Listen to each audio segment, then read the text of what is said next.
Give. First, fast, accurate, with Jennifer Copeland and Rick Schutt. You're watching WSBT Channel 22 News at 6. The victim of a brutal crime has to wait a little longer for closure. A judge was supposed to sentence 24-year-old Quentin Burnley for hitting a jogger while driving drunk.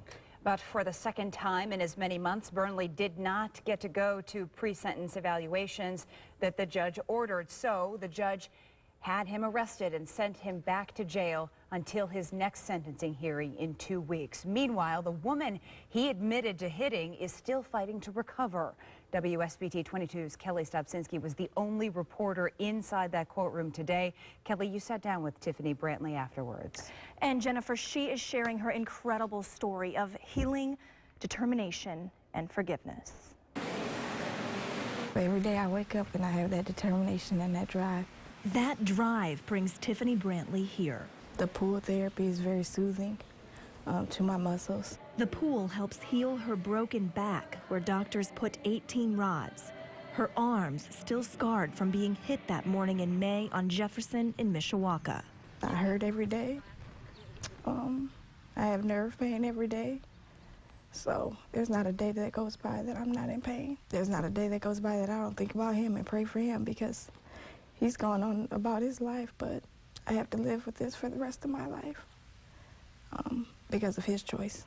A choice that forced the 31-year-old to relearn how to walk. It's been very hard. I've transitioned to the walker, but learning how to walk, it's hard. It's just like a newborn baby starting over again, but I'm an adult. If you think Tiffany's fight is encouraging, her willingness to forgive is an inspiration. I just pray that he finds God, you know, because I've forgiven him. I can't harbor any anger or animosity towards him, because that's not going to aid in my healing. And I'm going through a heck of a lot of things and will be for the rest of my life. Doctors tell Tiffany she's making remarkable progress, but her physical scars and pain may never go away. I had a fractured rib, a fractured shoulder, a fractured ankle, a fractured finger. Still, she refuses to be a victim. Yeah, when I went to the doctor on Monday, the doctor said, may I ask what happened to you? And I said I was hit by a drunk driver. He said, oh, I'm sorry to hear that. There was a lady back in the summer in May. She was hit on Jefferson, and I think she died. And I said, sir, that was me. And he said, oh my. I said, I'm alive. Very much so, she is.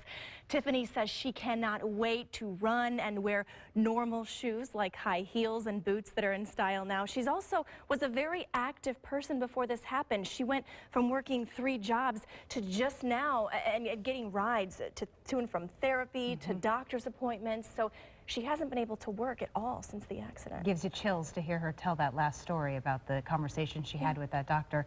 She was prepared to face Burnley and talk to him in court. That's right, at his sentencing. And I asked, you know, what you plan to say to him? And she said, that's something that's between me, him, and the judge. So she doesn't want to talk about that publicly. She got an apology from him, didn't she, at one point?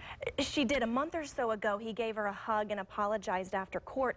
But she says the one thing that hurt her most in this whole process is the fact that it took him so long to come forward and say, I'm sorry. She'd hoped it would happen in the hospital. It didn't. She hoped it would happen when she got out. It didn't. So she says it's not too late. She just wishes it would have come a little sooner. She is amazing. Yeah.